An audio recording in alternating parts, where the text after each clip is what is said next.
Evelyn Johnson, an elderly black CEO, walked into an upscale branch of the very bank she owned. Dressed modestly but carrying herself with quiet confidence, she approached the counter to withdraw a significant sum of money. As she placed her ID and account details on the counter, the young teller, Amy Carter, glanced at her, hesitated for a moment, and then pursed her lips. Instead of processing the request immediately, Amy frowned and said, "I'm sorry, ma'am, but I'll need to verify a few things before I can proceed." Evelyn noticed the subtle shift in Amy's tone, polite but laced with suspicion. She had seen it before, too many times to count. "Verify what, exactly?" Evelyn asked, keeping her voice calm. Amy hesitated again, flicking her gaze toward a well-dressed white man who had just withdrawn an even larger sum without issue. The difference in treatment was obvious, but Amy didn't seem to realize, or care. "It's just bank policy," she said with a forced smile. Evelyn took a deep breath, her patience wearing thin. She had built this bank from the ground up, had signed every policy into existence. And yet, here she was, being treated like she didn't belong. "Bank policy," she repeated, her voice firm but measured. "You didn't ask him for verification." Amy's smile faltered. A few customers nearby had begun to take notice, exchanging glances. Evelyn could feel the weight of their stares, the tension building in the room. Amy swallowed, suddenly unsure of herself. I just need to be extra careful. Large withdrawals require additional security checks." Evelyn's grip on her cane tightened, though she refused to let her frustration show. Instead, she leaned forward slightly and met Amy's gaze.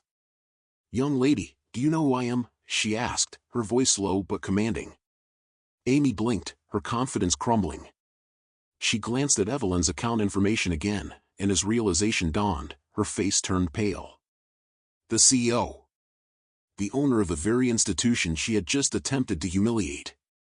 A heavy silence settled over the bank as Evelyn straightened her posture. "Now, would you like to try again?" she asked, her voice unwavering. Amy, now visibly flustered, hurried to complete the transaction, her hands shaking slightly. The other customers watched in silence, some with curiosity, others with quiet approval. As Evelyn collected her money and turned to leave, she gave Amy one last measured look. "Next time, treat every customer with the same respect. No exceptions."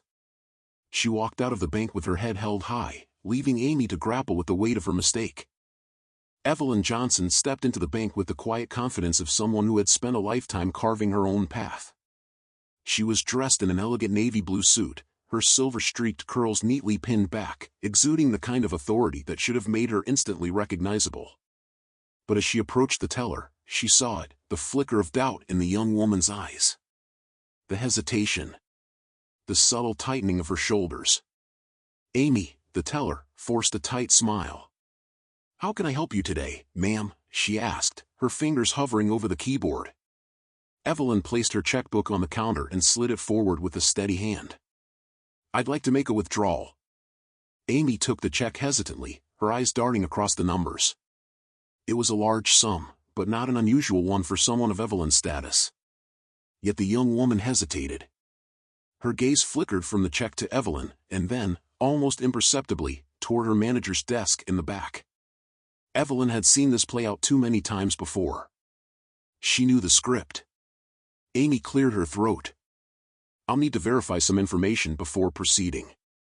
Evelyn's lips pressed into a thin line. She kept her expression calm, but inside, irritation prickled at the edges of her patience. "Of course," she said smoothly, though she already knew this wasn't standard protocol. She watched as Amy methodically checked her ID, then asked for additional verification, something Evelyn knew was not required for withdrawals of this size. The people in line behind her shifted impatiently, their eyes bouncing between the two women. Evelyn exhaled slowly, willing herself to remain composed. "Is there a problem?" she finally asked, tilting her head slightly. Amy hesitated. "It's just that, this is a large amount. I need to check with my manager." Evelyn's jaw tightened. She followed Amy's glance toward the back of the bank, where a middle-aged man in a crisp gray suit was watching them. The moment their eyes met, he rose from his desk and walked over, his polished shoes clicking against the marble floor. The tension in the room thickened. Customers lowered their voices. Some stole glances at Evelyn, curiosity flickering across their faces. The manager stopped beside Amy, offering Evelyn a polite but cautious smile. "Is there an issue here?" Evelyn met his gaze without flinching. "It seems your teller is having difficulty processing my transaction." Amy shifted uncomfortably. "It's just that, we need to be extra careful with large withdrawals." Evelyn arched an eyebrow. "I see. And did you verify the gentleman before me?" She gestured subtly toward the man who had just left the counter minutes ago, his withdrawal processed without delay. Amy swallowed hard. The manager's polite smile faltered for half a second, just long enough for Evelyn to catch it. A slow, simmering frustration built in her chest. It wasn't anger, not yet, but something colder. Sharper. She had worked too hard for this. Spent decades building her career, breaking barriers, sitting at boardroom tables where she wasn't wanted. And now, here she was, standing in a bank she owned, being treated like an imposter. The manager straightened his tie. "Ma'am, this is simply standard procedure." Evelyn held up a hand. "No. It's not." Her voice was quiet, but it cut through the air like a blade. A few customers had stopped pretending not to listen. The room had shifted. The weight of unspoken truths pressed down on them all. The manager hesitated. Evelyn took a step closer, her presence commanding the space between them. "Do you know who I am?" she asked, her voice smooth but unwavering. The manager frowned slightly, glancing at the check again. His eyes flickered toward the account name. His lips parted slightly, and Evelyn saw it, the exact moment he realized his mistake. "Mrs. Johnson." *CEO Johnson, she corrected, her gaze never wavering. Silence. A ripple of awareness passed through the room. Someone in line let out a quiet gasp. Amy went rigid behind the counter.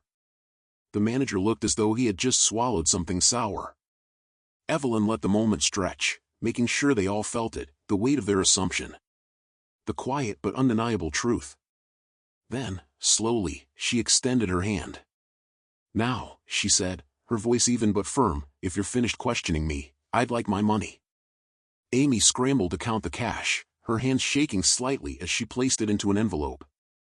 Evelyn accepted it without a word, her fingers steady, her posture unshaken.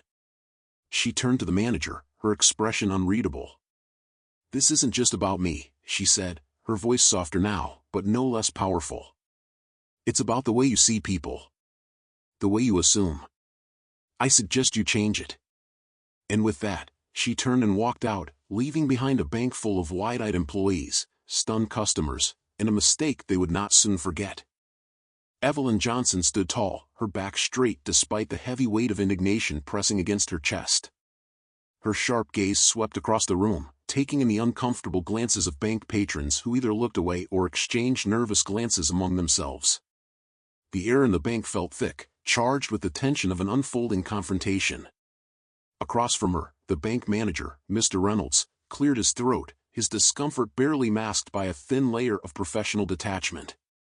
He had already realized his mistake, realized exactly who she was and the power she held, but instead of admitting fault, he doubled down, grasping for control of a situation that was slipping through his fingers.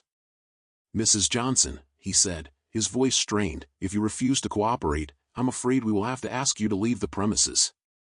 Evelyn felt the sharp sting of those words, like a slap meant to put her in her place. Cooperate? With what? With their blatant discrimination? With their refusal to acknowledge her right to her own money? She took a slow, deliberate step forward, arms folding across her chest in quiet defiance. Her voice, though calm, carried a weight that silenced the quiet murmurs around them. "Cooperate how, Mr. Reynolds?" she asked. "By standing here and accepting this insult?" A flicker of hesitation crossed Reynolds's face, but he recovered quickly, masking his unease with a firm nod. He turned slightly and gestured toward the two security guards standing near the entrance. The movement was small, but its message was clear. "Mrs. Johnson, if you do not leave voluntarily, we will be forced to escort you out." A pin-drop silence followed. Evelyn inhaled slowly, willing herself to remain composed even as a cold wave of anger washed over her. She had seen this before, this exact moment, this exact abuse of authority. It was always the same. Different faces, different places, but the same underlying prejudice, the same assumption that people like her did not belong in certain spaces. A slow, humorless smile curled at the edge of her lips. "You're removing me from a bank in which I hold significant shares," she said, deliberately enunciating each word. A murmur rippled through the crowd. A few people exchanged glances, realization dawning on their faces. An older man frowned. A young woman, standing by the teller line, subtly lifted her phone, recording the unfolding scene. Reynolds visibly stiffened. He knew the situation was turning against him, but his pride, or perhaps his fear, kept him from backing down. "We reserve the right to refuse service to anyone," he stated, though his voice had lost some of its authority. Evelyn arched an eyebrow. "Anyone," she echoed. "Or just people like me?" The tension in the room thickened. A few customers shifted uncomfortably, sensing the weight of her words. Reynolds looked away, his jaw tightening. The security guards, still standing a few feet away, hesitated. One of them, a younger man with uncertainty written all over his face, took a step forward. "Ma'am, we're going to have to ask you to come with us." His voice was firm but lacked conviction. Evelyn remained rooted to the spot. "And if I refuse?" she asked, her voice unwavering. The guards hesitated again, looking toward Reynolds for direction. He exhaled sharply, clearly frustrated. "Then we will have to call the police." That was it. The final spark that set everything ablaze. A woman in line let out a disbelieving scoff. "Seriously? You're calling the police on an elderly woman trying to withdraw her own money?" "She's not just an elderly woman," another man muttered. "She's a shareholder." "I'm recording," the young woman with the phone announced, her voice cutting through the air. "Are you sure you want to do this?" Reynolds's face turned a shade paler. He could feel the shift happening in real time, the control slipping, the narrative turning against him. He looked around, as if searching for an escape route, but there was none. A beat passed. Then another. Finally, with an exasperated sigh, he waved a hand dismissively. "Fine," he snapped. "Give her the money." The teller behind the counter, who had been watching the entire exchange with wide eyes, scrambled to process the transaction. Evelyn didn't move, didn't gloat, didn't even allow herself a victorious smile. She simply watched as her money that should have been handed over without question, was finally placed in front of her. As she gathered it, she lifted her gaze and locked eyes with Reynolds once more. "You should reconsider how you run this bank, Mr. Reynolds," she said, her voice cool and measured. "Because if you don't, I will." And with that, she turned, walking out with her head high and her dignity intact. Behind her, the bank remained frozen in a stunned silence, but Evelyn knew this was far from over. As Evelyn reached the heavy glass doors of the bank, a voice called out behind her. "Wait." The words sliced through the tense silence like a knife. Every eye in the room turned toward the speaker, one of the junior bankers, a young man with nervous energy radiating off him. He glanced at Reynolds, then back at Evelyn, swallowing hard before speaking again. I think there's something she needs to see." Reynolds's face hardened. "That's enough, James." But James hesitated only a second before stepping toward Evelyn, lowering his voice. "Mrs. Johnson, there was an internal memo sent out last week about certain clients." His eyes flickered toward Reynolds. "They were flagged. Their transactions delayed. Accounts placed under unnecessary review." A ripple of understanding passed through the crowd.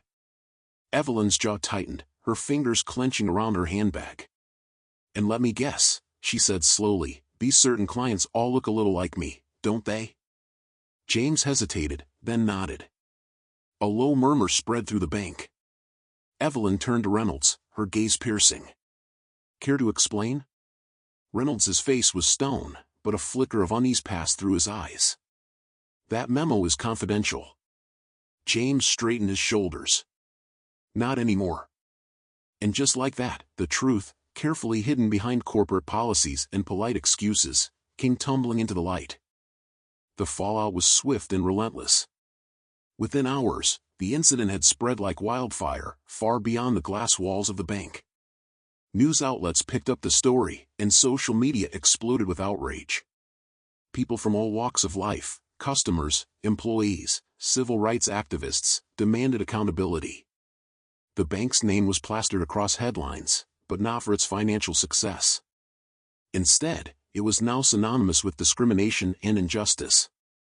Reynolds, the once powerful bank manager, was no longer untouchable. His arrogant smirk had long since vanished, replaced by a look of stunned disbelief as corporate executives convened an emergency meeting. The decision was swift. He was placed on immediate suspension.